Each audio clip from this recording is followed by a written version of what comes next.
Kalafula ia te kua ko Los Angeles hol, hane he te tūru te wala talo tu tupu ke lata ia mo ia whiwhinei. Ono ni aho ne toa ia to hoko ia ho Krismasi, kai tu mawanga ia ni e tau numela ko viti he motu ke tūtoko lunga. Mai he tau whakailoanga he whahinga hua malolo sino, he maame he pongi nei, ko maua e motu toko ufu maua e tau tangata ne kopikisia, he ngā ko visi honfu mahiwa. Toko wha mai e lau tūru ne kopikisia he ngā kua malolo tua i a lau tūru. Ko manako e whahinga hua malolo sino ki whakamanatu ki he tangata o se motu ke nonafu pui i kaina ka maua ke ngā ko visi honfu mahiwa. Mai longa he tau o whisanga hua malolo sino, whauru he tau tangata ko maua he ngā ko visi kainaka i a maama muitua ki he tau hatakianga ke nonafu pui ki he tau kaina. Ko watu whakahanoa ki he tau toloanga tangata, pesini ko maua lau tolu e ngā ko viti. Kia lau tolu e tau tangata ne ko manako ke he tau koloa sivi ngā ko viti honfu mahiwa, ko mai ke maua he whale ngā Niue fōu.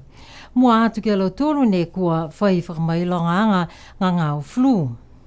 Ke he whono e ke pule i ne awhi, kua whakatutala i tōru e tau kupupulenga.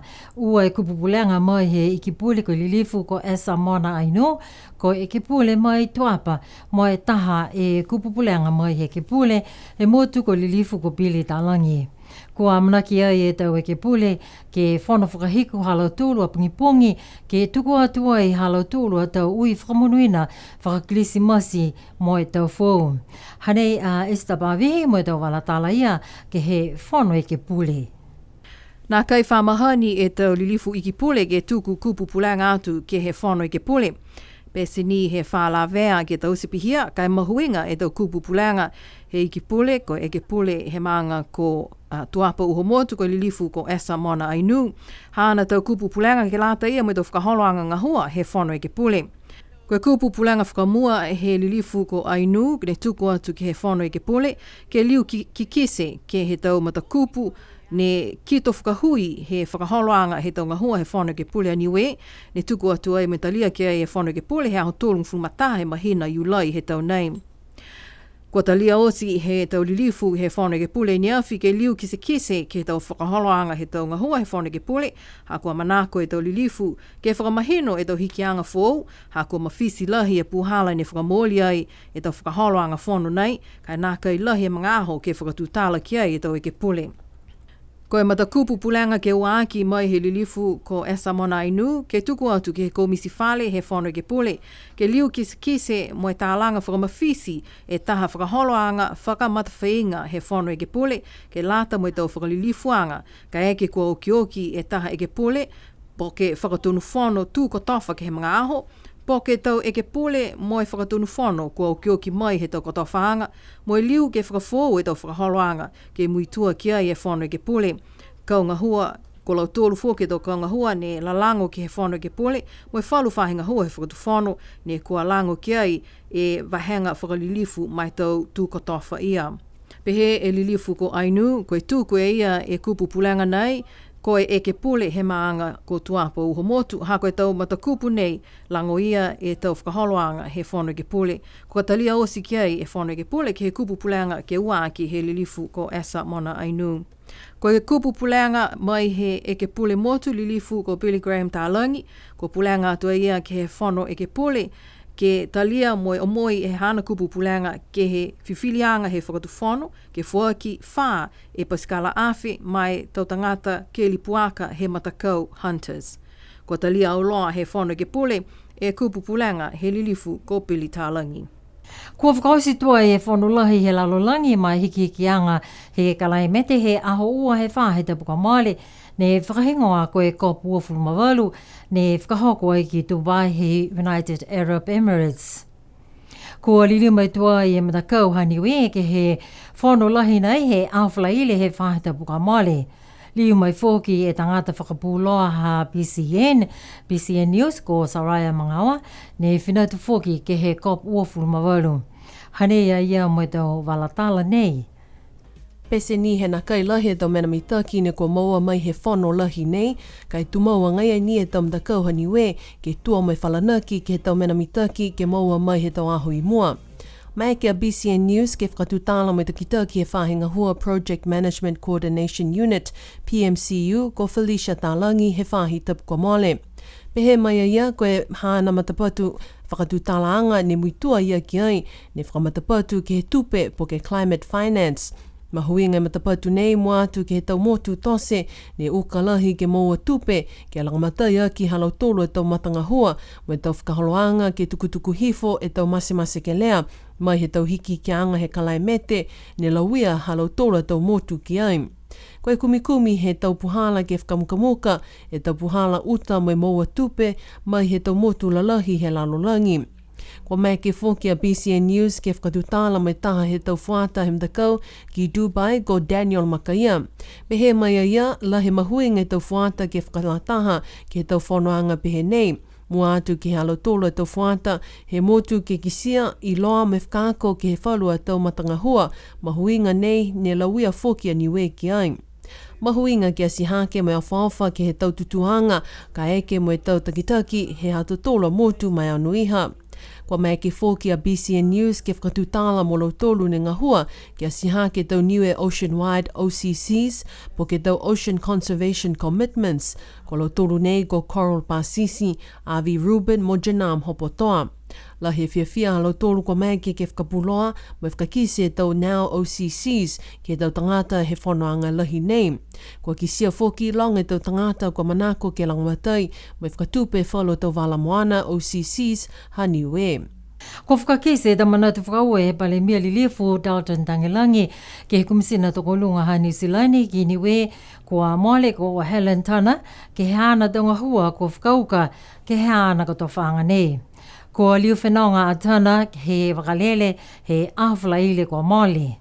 Ko tohia ke tau whakailoanga whakatuwhono, la he matalahi whakatuwhono a Niue kia Helen Tana ke he hana tau matanga hua, ko mai kia ki a sihake me whakamalolo e whakawhetuianga ha Niue mo New Zealand. Ke he hana mga ahonga hua, la he mahuinga e kota whaanga ha Tana, mua atu ke he mga hala ne lauia ke lea larolangi ke ngangau ko visi hong whulumahiva. Ko mai ke whakatuwhono a New Zealand ke whakawhano lang matai ke tau mga huia. Mai longa whoki ke he hana mauinga hua ki Niue, lahi whoki hana tau langmatai ke tau tangata, mo e tau maanga kua ki sia whoki, ni ke he tau langmatai ke he whahinga hua leo leo, mo e Defence Force ha New Zealand. Whakawhauanga he male kalele, pia whoki ke he puipuianga he tau walamoana he motu Maritime Surveillance.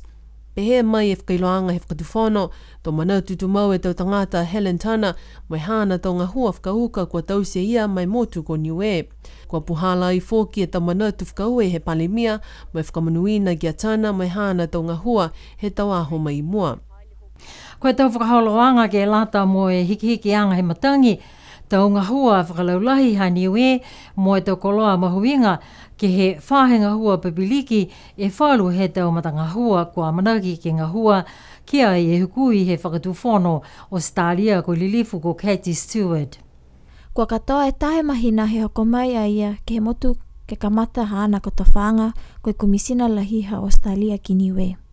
Kua whiawhia lahi a ia he kisia e tau whakaholoanga kua whakawhita a ia ki a itunga e taunanga he aonga, e tau whanau I kiiki, koe tau koli tuai ko whakakise a ia lautolu. Kisia a ia mahuinga he tau anga whakamotu ke he tau tangata Niue, mo I whiawhia whoki a ia ke he tau mata whiawhia he tau tangata ni wheleweia mo ia. Koe haana ko tawhaanga taha e tau koe komisina toko lunga ha Australia ki Niue. Mana koe lilifu ko Katie Stewart ke tuku atu haana tau ui whakamanuina ke kilisimasi me tau whao ke tau tangata o si he motu. Taha he tau tangata whakaako he whiua rugby league he motu ko New Zealand ko Tony Iro, ko hoka mai ki he motu ki he langamatai e wharu a tau whakaholoanga he matakau rugby league he motu. Talahau mai a ia ke PCN News, whiawhia ia ke whai mangaho ke langamatai ke he tau whakaakoanga ke lata mo tau whanau pili he motu sipihia mo lau tolu e tau tikitaki he matakau rugby league ha Niue. Ko Tony Iro, koe taha he tau matakau ngā hua he kauha New Zealand koe New Zealand Warriors, me halo tolu a tau whakaholoanga ne whakahingoa koe Pathway and Development Program. Tali he oko mai a ia ke motu ko whakahoko ai e whalu a tau whakaakoanga ke lata mo e tau whanau he anga tukulunga si pihia foki me tau whakaloanga whono me tau coaches he motu. Talahau mai ia kia PCN News. Whai mga ahoa ia ke whakaako mo kisia foki e tau makaka he toko hongofu mawalu e tau whanau a anga tukulunga ne whai watu ke he tau kemu ke whaumahani ke he tau whiawa rugby league. Pehea ia, whiawhia lahia ia ke kisia e tau makaka he tau whanau nei mai amanakia ia ke kisia whalu halotolu ke pele mai matakau New Zealand Warriors he tau tauimua. Ka Tony Iro ka tangata atu Kuki Ailani, nofui New Zealandi mai whiawhia lahia ia ke kisia e tau tangata motu Pasifika ke pele he tau whiawa lakapi league. Ko hoko mai tua e tau tūru ke tau mga hala toa whā, ko e mena ia kua manako e ofisa mai tau le kua tupu whakaofo, ke liu whamanatu ke he tau tangata osi ke mautari mai nonofo ama manaki. Ne tu tāla ia Esther Bavihi mo Robin Hekau ke he māma he ahu nei.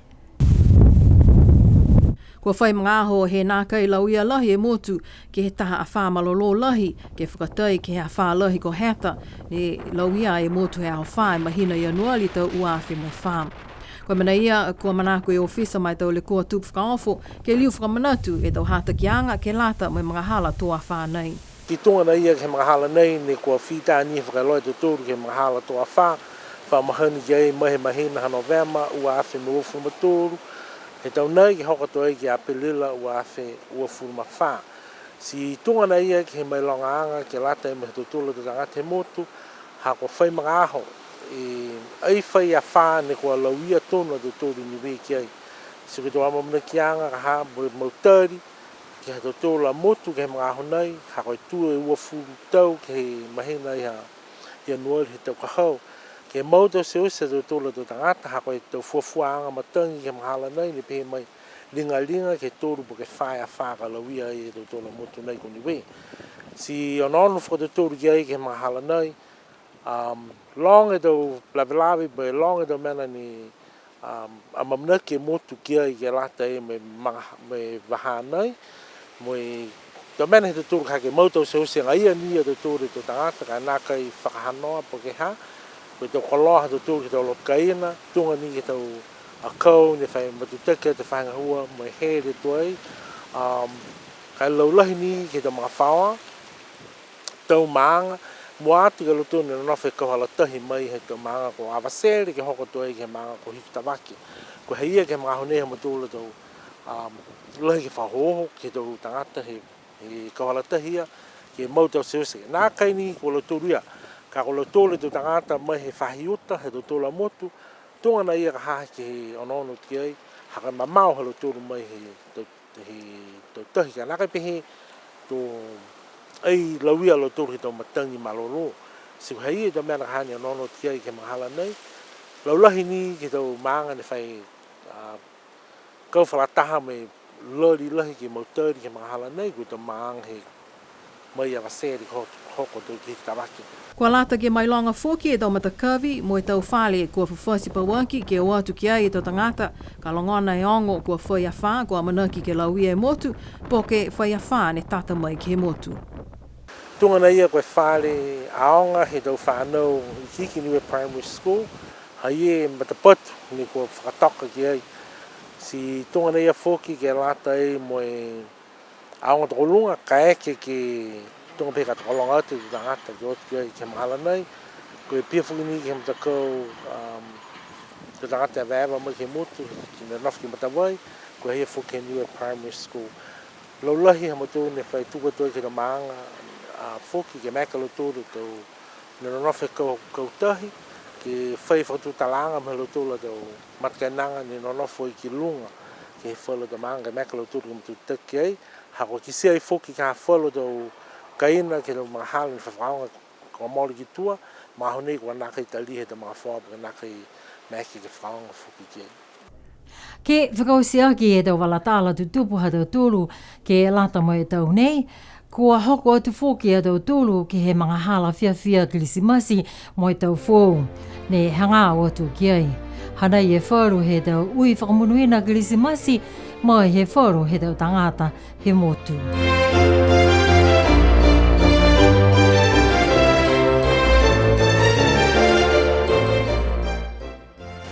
whakalahi atu kia te tūrua si kua kise pai ke mrao nei. Te kua te tau whalawhalahi ke latae mo e hado tūru a ho Krismasi kua tata mai ma tau mamatua, tau kapisinga, tau tangata osi hae he motu. Tau lilifu osi ke he motu hado tūru. Nuina e tau ahu fia, take care, si drive safely and always be safe. Nuina e Krismasi hi foki me tau fo ko hanga ata tau ki ai. Manako ke tuko to ha ko lilifu ke tau mamatua fini osi ni mai ke whakalataha mai. Ne wha whakalataha mai ke whakafua e te koroa ke he whanua nei. Ke whakamnui nā atu ke lautulu ia ke mnui nei a Krismasi ka lautulu. Amana keo ke mawhaolaka hae ke hoko atu ke tau ka hau. Mnui na e tau huu ka haka hoko atu ki ai. Lehi dia fia ke mai ke tuku atu tau manatu whakamanui nei Krismasi mo i tau fu. Amana ke mawhaola tau fia mo e paranene tau kai mo tau inu manatu tau sino malolo si bihie tau manatu ko mak ke parakisi atu he manga pone. Whakalawhalahi at ma Niue. May you all have a God-blessed Christmas this year. Pia di kita phone hanga to tol kiai ke mawhala mo mui de tam na usi ha to tol motu. Oi ena ya. Wau ke tau a pe toru ni wa ko mai to kiai. Ko ha no ma to vine ke no mo to vine makesi. Ka menina e Krismas mo to ko ga ngata to kiai. Pia ni me to ko to ngai mo. Mnui ne au e Krismas. Me hamua mga whawa, ka tata tua e dotul. Si bia ni motu whakalawhalai ke hae. Ilifu pale mea dotul a motu, mai hana mta kau ka peneta, mai tau ke puli osi, ke whahi whatifon. Pia whoki ke tau matua ako, tau lilifu tau ako, tau manga te kita. Whakalawhalai atu e tau ke whakalafu Krismasi ke mutul. Mnui nei tau tangata osi e motu. Pia ni ke hako tau whanau ni no nofo e ke tau manga ke he mutune me ako to mo fa pia ni ke ako to fa no foi ke mut palang de Australia mo New Zealand ke falo fo ke lo tol to mo fa si pia ni gau ke leong ni ke tua ke munue na ako a mui ke hoko tu he to ho ko ako a mui ai ma ne ako to mui ko utai ke vol mo fu ma fa tu he aho maon ni se petam he tau ho lio mi fala he ke tua ke hoko ke tau mai ne mai hoko ke aho lo ya Niue tau le mo fulu he tau ho ke kolio ke koli fia ma fa no pia ni ha ko tau manatu mai ke tu ko tu kai munui na mo tu osin alo tu no mai tau mai to ko lo alo tu ke fatata ke la to mo tu Tōna ia ko tau i whakamina Krismasi mai ai he whahinga hua. Tau le koa tupu whakaawhu pe whuki ke whahi leo ke maraho nei. Mana koe ke tuku atoi e tau whakamina Krismasi he tau tōla tau tangata osi me tau mawhawa. He tau tōla mutu nei ko Niue ke mtōle tau muke hoko atoi ke tau mamatua tupuna. Tau fuata awhine mo e pe whuki tau fuata tāni. Kia munuina ai e tau mahala o ki oki Krismasi.